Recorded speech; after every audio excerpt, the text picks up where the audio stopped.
ভারতের ত্রিপুরা ডুম্বুর জলবিদ্যুৎ প্রকল্পের যে বাঁধ ছেড়ে দেওয়া হয়েছে এবং সেই সাথে গজলডোবা বাঁধ এটাও ছেড়ে দেওয়া হয়েছে। এই ডুম্বুর বাঁধ এবং গজলডোবা বাঁধ ভারতের বাংলাদেশের দিকে ছেড়ে দেওয়ার কারণে বাংলাদেশের প্রায় 8টি জেলার উপরে ক্ষতিগ্রস্ত হয়েছে, বন্যায় কবলিত হয়েছে, মানুষেরা হাহাকার করতেছে।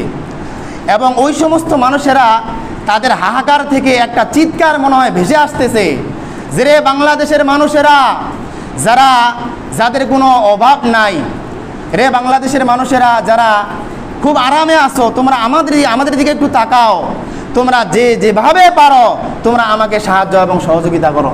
কেন যেন ওই মানুষেরা বলতেছে যে কোরআন এবং হাদিসে মানুষের উপকার করলে যে সওয়াব হবে, ওই সওয়াবটা তোমরা অর্জন করার একটা মোক্ষম সময় এসেছে, তোমরা আমাদের উপকার তোমরা সামনে এগিয়ে আসো। কেন যেন ওখান থেকে ওই শব্দটা ভাসে ভাসে আসতেছে। আমরা ইমানদার, আমরা মুসলিম, আমাদের দায়িত্ব এবং কর্তব্য হলো কোরআন এবং হাদিসের যেই সমস্ত কথা বলা হয়েছে এই সমস্ত কথাকে বাস্তবায়ন করার জন্য, এই সমস্ত কথাকে বাস্তবে পরিণত করার জন্য আমরা আজকে আমাদের নিজস্ব যার যা সামর্থ্য আছে সেখান থেকে তাদেরকে এবং সাহায্য এবং সহযোগিতা করা। আমরা সকলে রাজি আছি তো ইনশাআল্লাহ? আমরা সামর্থ্য অনুযায়ী যারা বর্ণাঢ্য মানুষ রয়েছে তাদের পাশে দাঁড়ানো, এবং এটা আমাদের সুযোগ।